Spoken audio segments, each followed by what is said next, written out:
Aujourd'hui, nous allons parler de l'argent, le respect de ses lois pour attirer la richesse.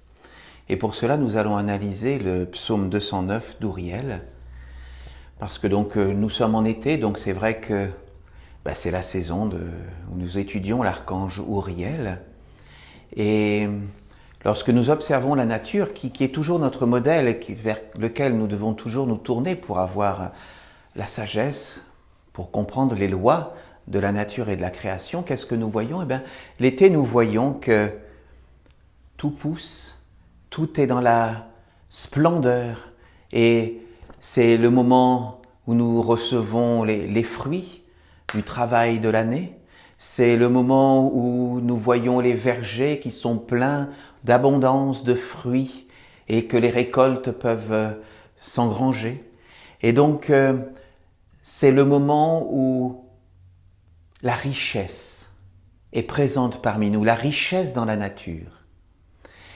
Mais en même temps, nous voyons que à travers la richesse, c'est la force de vie qui s'exprime. Et donc, il est important de comprendre les règles qui nous permettent d'être dans ce flux ininterrompu de la vie, de la nature. Quelles sont les lois qui nous permettent d'être en accord avec la nature pour être nous aussi dans l'abondance et dans la richesse? Parce que nous observons bien souvent que le monde de l'homme a dévoyé la notion de richesse et la notion de l'argent. Parce que l'argent, la richesse, c'est quelque chose de noble à la base. C'est Dieu qui a voulu la richesse et l'abondance dans la nature et dans la vie et pour toutes les créatures. Toutes les créatures et toute la création doit être dans l'abondance et la vie, parce que la vie est abondance. Et bien souvent, les hommes, nous le voyons, veulent non pas la richesse pour la partager et la faire fructifier, mais ils veulent la richesse pour eux. Et à partir de ce moment-là, ils s'opposent au processus et aux règles, aux lois de la vie. Et donc nous allons étudier pendant ces quelques instants quelles sont ces règles, et l'archange Ouriel nous donne de précieux renseignements pour comprendre quelles sont les lois de la richesse et de l'abondance, pour être justement accompagner ce flux dans la nature. L'archange Ouriel nous dit dans son psaume 209 « Je suis l'abondance, la profusion, la fructification pour Dieu. J'aime tout ce qui enrichit Dieu, le rend prospère, le fait grandir, le met dans la gloire, la splendeur, la victoire. J'œuvre pour tout donner à Dieu, pour bâtir son royaume et qu'il soit éclatant. Mon bonheur, c'est Dieu. » Et nous voyons là une grande leçon. Parce que si nous voulons être dans la prospérité, ce n'est pas pour nous, pauvres humains, petits humains mortels dans notre vie. La grandeur, la richesse, c'est pour Dieu. C'est Dieu, la nature, qui nous donne notre corps, qui nous donne la création autour de nous. Toute cette création, toute cette planète, tous ces êtres, des minéraux, végétaux, animaux, c'est pas pour les hommes qui le donnent. C'est pour que nous le mettions tout cela dans la grandeur et nous le mettions au service de ce qui est plus grand que nous. Parce que nous ne sommes pas, nous petits humains, l'alpha et l'oméga de la création, de l'univers. L'alpha et l'oméga de la création de l'univers, c'est Dieu. Donc tout doit être donné et offert à Dieu. Et donc, c'est la seule façon d'être dans la grandeur, dans la noblesse.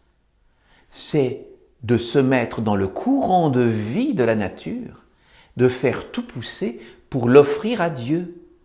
Et ainsi, Dieu sera le roi sur la terre.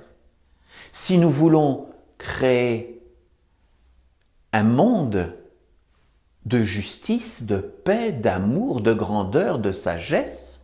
C'est selon les lois de Dieu et non pas selon les lois humaines.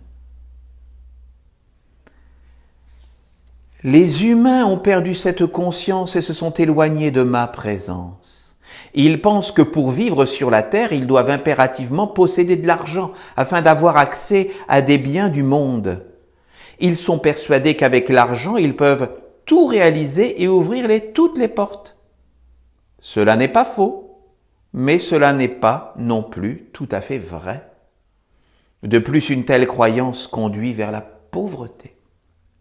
L'argent tel que les hommes le conçoivent n'est qu'une partie de la vie, car tout ce qui existe dans le monde physique, qui se manifeste et apparaît, existe également dans des mondes plus subtils, où les vertus ne sont pas forcément les mêmes que dans le monde des hommes.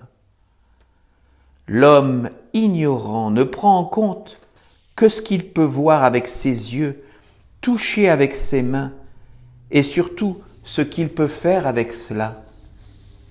À force de ne regarder que le côté matériel, l'homme oublie finalement que lui aussi il possède une contrepartie subtile qui vient des mondes spirituels et qu'il y retourne.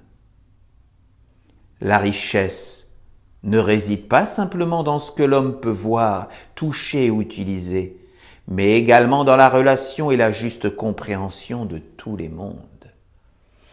Parce que si nous voulons être à notre place, nous êtres humains, c'est de comprendre que nous sommes juste un seul maillon de la chaîne du vivant, de la chaîne de la création. D'abord, dans notre corps physique, nous sommes en haut d'une pyramide d'évolution, si nous voulons, sur la Terre, parce que en dessous de nous, nous avons les minéraux qui nous portent. Nous avons les végétaux qui nous enseignent la loi de l'évolution et de la croissance vers le ciel.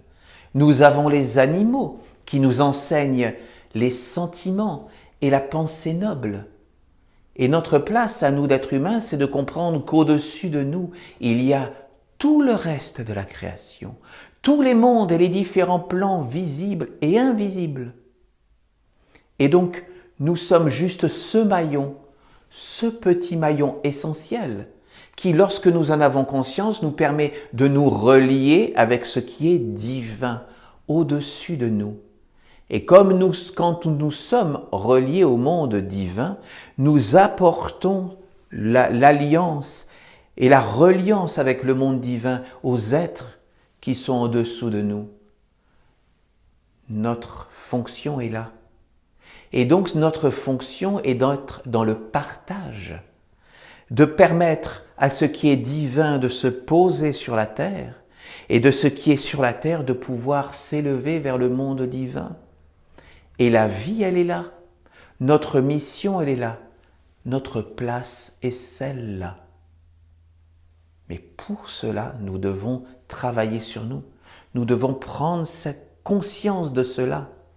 Et notre vie sur la terre, donc à partir de ce moment où nous avons conscience de cela, nous comprenons que le but de notre vie n'est pas d'amasser des choses du monde de l'homme, qui peuvent être utiles parce que, bien entendu, nous avons besoin d'un toit, nous avons besoin de nous nourrir, nous avons besoin d'avoir une vie de famille et de participer un tant soit peu au monde de l'homme par un autre travail. Mais nous devons à un moment consacrer un peu de notre vie. Nous devons avoir un peu de notre temps à Dieu, Dieu l'essentiel, Dieu l'éternel à l'intérieur de nous. C'est lui que nous devons nourrir et faire grandir dans notre vie. Quel Dieu l'homme vénère-t-il? Quelle énergie développe-t-il? Quelle est la valeur de son être et de son existence? Et oui, quand Uriel nous pose la question « Quel Dieu l'homme vénère-t-il ?» on voit justement, il nous est dit dans les Écritures que l'homme ne peut pas vénérer plusieurs dieux. Le Dieu matériel Parce que pour beaucoup d'êtres humains qui sont matérialistes et qui sont tout à fait respectables dans leur démarche, leur seul Dieu, c'est la matière. Mais si nous vouons toute notre vie à uniquement la matière, le jour où nous quitterons notre corps, nous n'aurons plus rien. D'où l'importance de consacrer un peu de notre vie à ce qui est éternel, qui n'est pas la matière. Mais ce qui est éternel en nous, c'est notre âme, c'est notre lien avec Dieu. Et c'est en lui donnant un peu de notre temps que nous pouvons lui permettre d'exister dans notre vie, donc d'exister sur la terre. Quand nous vénérons Dieu le Père et Dieu la Mère, que nous vénérons toute la nature et la création, nous sommes à notre place et à ce moment-là, nous nous construisons des corps subtils qui nous permettent d'être en lien avec les mondes divins, mais également nous construisons, nous nous enrichissons pour nos vies futures. Parce que la vraie richesse n'est pas simplement celle du monde des hommes, c'est la richesse que nous pouvons amasser dans ce que nous pouvons donner à la vie, de ce que nous pouvons donner à la nature pour qu'elle soit en paix avec le monde des hommes et qu'elle ne soit pas détruite, mais dans ce lien subtil que nous pouvons avoir avec Dieu pour lui permettre d'exister sur la terre. L'archange Uriel nous rappelle que l'énergie de l'argent n'est pas un but en soi dans le plan physique. Si c'est le cas, cela devient une immense pauvreté. L'argent reflète un monde beaucoup plus grand et généreux, expansif, vaste, une force créatrice fécondante, épanouissante. Il émane d'une intelligence supérieure qui n'aime pas ceux qui ont peur, qui vivent dans le petit, qui ne veulent récolter que le minimum, juste pour eux, sans penser aux autres, ni surtout à Dieu, sans rien leur offrir. Et oui, il faut bien comprendre que si nous voulons que amasser l'argent du monde des hommes, c'est la pauvreté. Parce que la vraie richesse, c'est notre lien avec ce qui est grand, avec ce qui est intemporel, avec ce qui est immortel. Là est la richesse. La vraie richesse, la grande richesse, lorsque nous sommes dans le flux de la vie et que nous comprenons notre place dans ce flux ininterrompu de tous les ancêtres qui nous ont précédés et que nous savons que nous donnons des fruits pour que la vie puisse grandir sur la terre. Et donc ceux qui sont dans le petit, qui ne pensent qu'à leur corps physique, effectivement, ils sont dans la pauvreté. Parce qu'ils passent à côté de la grandeur. Cette intelligence et cette force créatrice de l'argent aiment offrir à Dieu le meilleur, ainsi que toutes les conditions pour qu'il puisse apparaître et s'épanouir. Elles n'aiment pas ceux qui pensent qu'à eux et n'ouvrent pas un espace à cette énergie qui, à l'image de l'eau, ne demande qu'à couler pour abreuver un monde de beauté et d'intelligence divine. Comme vous allez le voir, l'archange Uriel nous parle de l'eau qui abreuve, comme l'argent qui est un flux qui doit circuler d'un être à un autre. L'argent ne doit pas être retenu. Et vous allez voir, il en parle plusieurs fois et c'est une très bonne image, une très bonne allégorie pour comprendre que l'argent doit circuler entre les êtres. La bêtise est dans celui qui, ayant trouvé une source, essaie par tous les moyens de l'empêcher de couler pour l'économiser. Une telle bêtise est motivée par la peur que l'eau s'échappe, alors que le principe même de l'eau est de couler et d'être canalisée avec sagesse pour abreuver tout un monde qui fera apparaître un jardin. Alors l'homme peut vivre dans l'abondance et le bonheur en profitant de ce qu'il a fait pour Dieu. Effectivement, l'énergie de l'argent est une énergie d'abondance qui doit circuler entre les êtres. Elle doit être utilisée, bien entendu, avec sagesse. Elle ne doit pas être gaspillée. Elle doit être utilisée pour nourrir notre famille, bien entendu, mais elle doit être mise aussi au service de ce qui est grand, au service de Dieu. Parce que dans la création, tout appartient à Dieu. La vie appartient à Dieu. La nature appartient à Dieu. L'argent appartient à Dieu. Et quand nous utilisons notre argent pour le mettre au service de Dieu, eh bien nous mettons Dieu dans la victoire sur la terre, dans le monde des hommes. Celui qui construit un barrage pour empêcher l'eau de s'écouler finit par engendrer une catastrophe, car l'eau devient destructrice, et alors tout échappe à l'homme. L'eau qui n'a pas été canalisée pour faire apparaître la splendeur de Dieu s'échappe pour aller dans un autre monde, ne laissant derrière elle que désolation et pauvreté. Vous devez développer une attitude juste face à l'intelligence et à l'énergie de l'argent en les accueillant comme elles aiment être accueillies, en les utilisant et en les canalisant dans le seul but de faire apparaître la grandeur de Dieu. Ainsi, vous pourrez être en elles et en profiter tout en les faisant fructifier. Pour être riche, l'homme doit connaître l'énergie de l'argent et la mettre au service de Dieu. Soyez ouverts et surtout ne cherchez jamais à amoindrir et à emprisonner cette intelligence et cette énergie de l'argent, car elles sont fondamentalement au service de Dieu.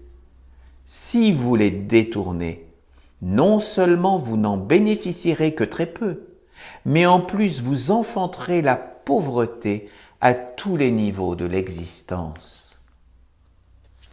Et nous voyons bien que nombre des travers de l'homme dans le monde actuel, c'est de vouloir enrichir une certaine partie de l'humanité au détriment d'une autre partie.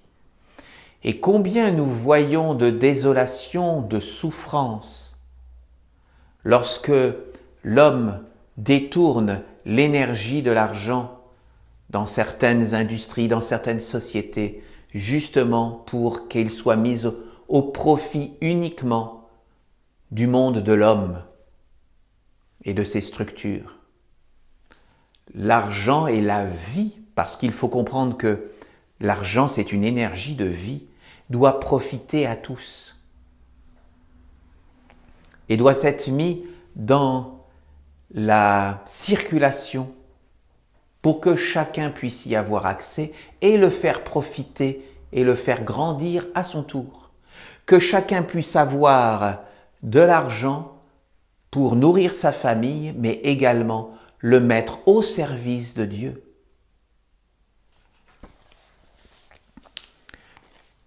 L'archange Uriel nous dit « Prenez l'exemple d'un homme qui ne travaille que pour payer régulièrement une certaine somme nécessaire à son existence.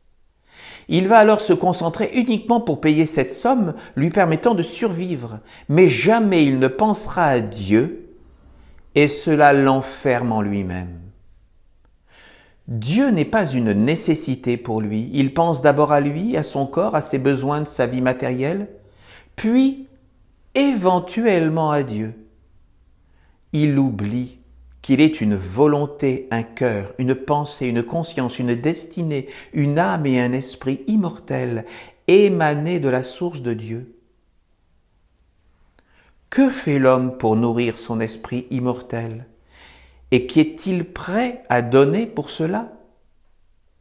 Jamais il n'y pense quand il s'agit de l'argent, et c'est pourquoi l'énergie se bloque, étant conduite uniquement dans le minimum et dans la médiocrité, de ne vivre que pour le véhicule physique qui est juste considéré comme un véhicule menant à la mort et au néant. Et nous voyons aussi le travers Et nous comprenons par ce psaume le travers de certaines écoles qui nous disent, qui veulent nous faire croire que pour aller vers Dieu, tout doit être gratuit. Et que pour accéder à un enseignement, tout devrait pouvoir être reçu sans rien donner de sa vie, de sa propre vie. Et nous voyons que c'est une erreur. Parce que pour pouvoir recevoir un enseignement, il faut y participer. Rien n'est gratuit dans la nature. Si tu ne travailles pas dans ton jardin pour récolter des fruits, tu ne recevras rien. Tu ne recevras que l'herbe. Par contre, pour recevoir des fruits, tu dois donner de ta personne. Si tu veux recevoir de beaux légumes dans ton jardin, tu dois bêcher, tu dois planter, tu dois arroser, tu dois enlever les mauvaises herbes. Et donc, pour recevoir, pour être en lien avec Dieu et pour recevoir son enseignement, eh bien, il faut savoir donner de sa personne. Donner de sa personne, c'est pas forcément donner de l'argent. L'argent, effectivement, est nécessaire. Mais c'est donner de sa vie, c'est donner de son temps, c'est donner de sa patience pour travailler, bien sûr, sur soi, parce que nous avons à travailler sur nous-mêmes pour nous approcher de Dieu. Et c'est toute une sagesse, c'est tout un enseignement, c'est tout un art. Ça ne vient pas comme cela.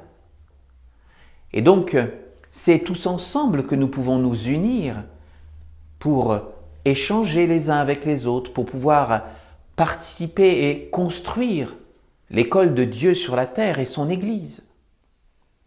Et donc, c'est en y participant, en donnant de son temps. Quand certains d'entre vous prennent le temps de tenir la boutique de livres ou de participer à la bibliothèque ou d'aider à la mise en place de rituels ou ceux qui préparent les chants, ceux qui préparent les cérémonies, ceux qui préparent la purification du temple, toutes ces personnes-là donnent de leur vie. Et ils donnent à Dieu, ils participent à la construction de son Église et de son école. Et à partir de ce moment-là, où chacun d'entre vous, vous donnez et que vous participez à la création de Dieu, de l'école de Dieu sur la terre, vous êtes bénis en retour. Parce que c'est la loi de la vie.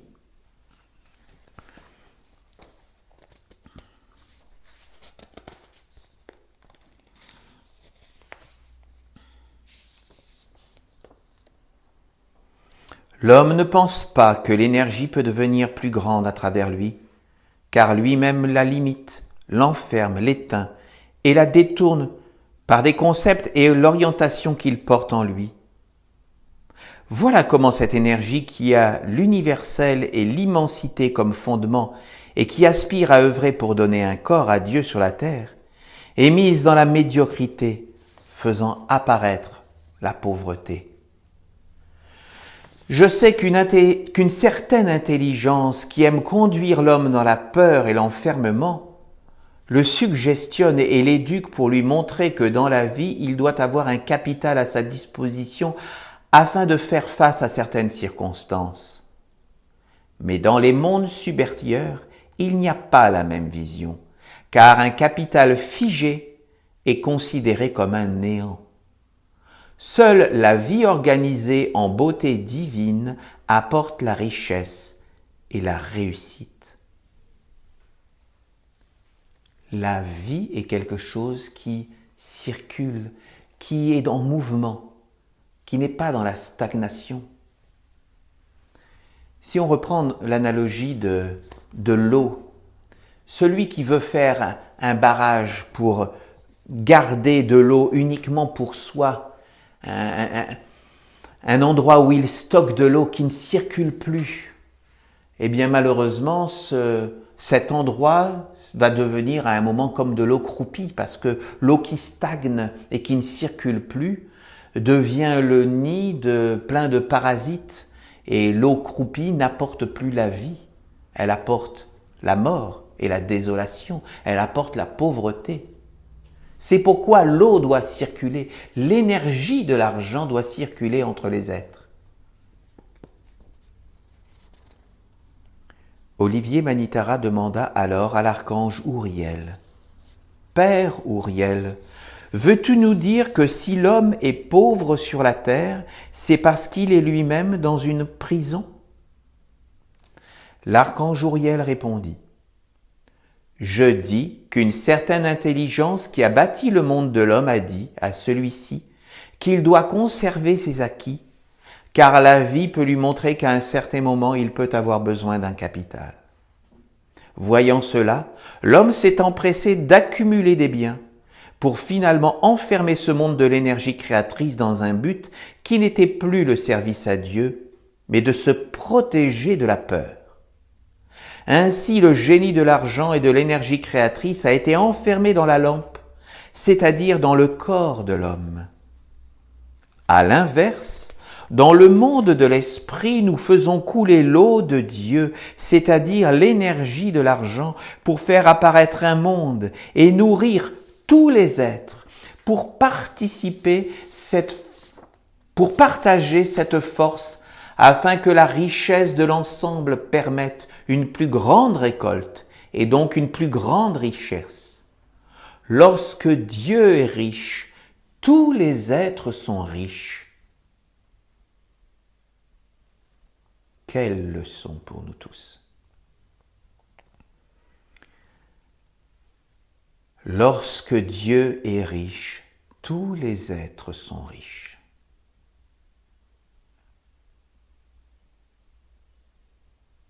Et c'est effectivement lorsque nous pouvons mettre l'énergie de l'argent dans la circulation afin qu'il puisse grandir et fructifier, eh bien, à ce moment-là, la récolte est grande pour tous. La pauvreté ne doit pas exister dans le monde de l'homme si nous nous mettons les biens au service de l'ensemble et que nous offrons notre vie, une partie de notre vie à Dieu. Si l'homme arrête et limite cette énergie de l'argent à sa propre vie terrestre, cherchant à la conserver par peur de manquer, il ne peut plus y avoir de prospérité, de fécondation, de bénédiction, et Dieu n'apparaît pas. On voit bien que c'est la peur qui nous limite bien souvent. Parce que c'est la peur qui nous dit qu'il faut amasser. Et la peur n'est pas une énergie qui nous permet de nous approcher de Dieu, tout simplement. Aller vers Dieu, ce n'est pas avoir la foi, c'est avoir la confiance. C'est avoir la certitude que nous sommes dans l'abondance avec lui. Et donc, c'est participer tous les jours et donner un peu de notre vie à notre lien privilégié avec notre âme, donc notre lien privilégié avec lui, et c'est donner un peu de notre temps pour qu'il soit mis dans la grandeur sur la terre. L'archange Uriel nous dit, si Dieu ne reçoit pas ce qui lui est dû, l'énergie va vers un autre monde et c'est la pauvreté qui s'organise, ne séparant du visage de la richesse, de la splendeur de la divinité. Mais ce sont un faux semblant, un détournement, une usurpation qui conduisent à la stérilité. La plupart des êtres qui sont bénis par l'énergie de l'argent sont avant tout impersonnels, regardant le monde comme une opportunité qu'il faut saisir afin d'entrer dans le courant de la vie croissante et de participer à une œuvre grande. Il est pauvre et demeurera éternellement le conservateur qui veut tout garder pour la médiocrité, pour la peur en lui, pour préserver sa prison en ne voulant pas donner pour Dieu afin de faire apparaître ce qui est plus grand que lui et qui est le bien de tous les êtres. L'intelligence et l'énergie de l'argent n'ont rien contre un tel homme, mais fondamentalement, elle ne peut pas vivre en lui.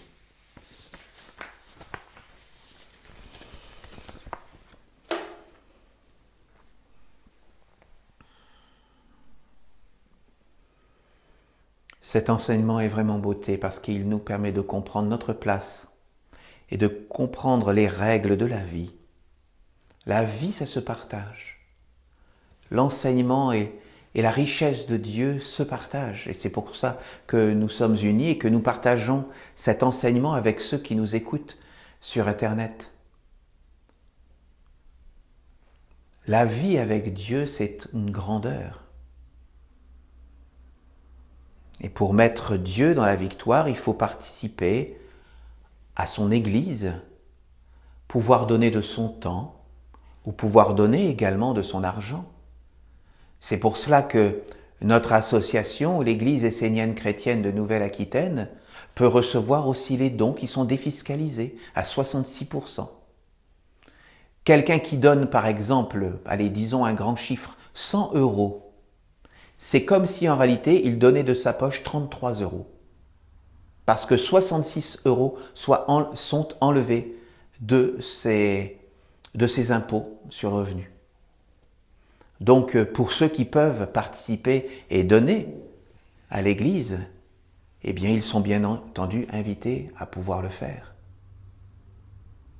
Parce que c'est ce qui nous permet de faire grandir notre Église et de pouvoir l'établir sur la terre pour la partager avec tous les êtres.